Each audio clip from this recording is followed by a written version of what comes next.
Delaware is rich in American history, waiting to be discovered. Learn unique stories from the American Revolution at these landmark sites within easy driving distance of each other. We're starting in the historic city of Newcastle, located just south of Wilmington along the Delaware River, at the Newcastle Courthouse Museum. This courtroom held all levels of Delaware court, starting in 1732 when this building was built, till 1881 when the courts moved up to Wilmington along with the county seat. Part of Delaware's first state national historic park, the Newcastle Courthouse is one of the oldest surviving courthouses in the United States and a registered National Historic Landmark. June 15th, 1776, in this very room, they decided to separate from Great Britain and Pennsylvania. So they were no longer the lower three counties, they became the Delaware state. Delaware is the first state. So Delaware is the first state because they were the first to ratify the Constitution. Explore what life was like in the first state by heading to the Newcastle Historic District, with hundreds of well-preserved buildings dating from the early 18th century to the 20th.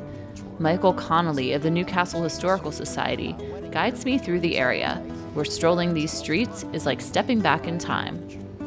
So the Newcastle National Landmark District here where we are is about a 4-block by 5-block area. It's got about 600 historic structures in it. We venture into the Amstel House, which hosted many notable figures of the American Revolution. The claim to fame to this room is that there was a wedding here on April 30th, 1784. There was a very special guest in attendance. That was George Washington. He was very popular, just had a big win in the Revolution, and he came through Newcastle on the way home. Happened to be the day of the wedding. He crashed a wedding? He crashed a wedding. So George Washington's the wedding crasher? Exactly.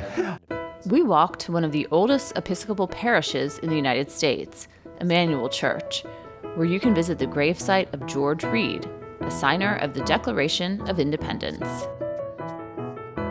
In Newark, we're visiting a home which days later would serve as a meeting place for Continental leaders to strategize on the defense of Philadelphia, the Hale-Byrnes House. Josh Loper describes the important meetings in this very home, which travelers can visit today. So this Council of War meeting here, we have George Washington, Lafayette, Knox, Greene, Sullivan, all the great names of the American Revolution meeting, in fact, right in the next room. This 2-hour meeting in here created the largest battle of the American Revolution, the Battle of Brandywine. This is truly one of Delaware's little hidden gems. We travel just south of the Hale-Byrnes House to Cooch's Bridge, where Verdi Lee takes us to see where the only battle fought in Delaware during the American Revolution took place. This battle is significant as it's the opening battle of the Philadelphia campaign, when the British attempted to overtake the young republic's capital of Philadelphia.